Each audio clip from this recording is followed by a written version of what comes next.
एक घना जंगल था जहां एक खूबसूरत हिरण रहता था। वह हर सुबह सूरज निकलने से पहले जंगल की ताजा घास चरने निकलता और सूरज ढलने से पहले वापस अपने बिल में चला जाता। हिरण बहुत चालाक और होशियार था, इसलिए हमेशा शिकारियों से बच जाता। एक दिन एक शिकारी उस जंगल में आया। उसे कई दिन से कोई शिकार नहीं मिला था और आज उसने पक्का इरादा किया कि वो हर हाल में शिकार करेगा। शिकारी ने हिरण की आहट सुनी और एक दरख्त के पीछे छुप गया। हिरण घास चर रहा था, लेकिन अचानक उसके तेज कानों ने खतरे की आहट महसूस की। वो बिल्कुल सख्त हो गया, कान खड़े किए और सूंघने लगा।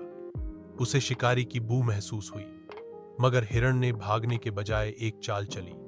वो एक तरफ दौड़ा, फिर अचानक एक झाड़ी में छुप गया। शिकारी ने हिरण को दौड़ते देखा और तुरंत तीर चला दिया, लेकिन तीर खाली गया। जब शिकारी उस तरफ गया तो हिरण दूसरी सिमट से चुपके से निकलकर दूर भाग गया। शिकारी हैरान रह गया।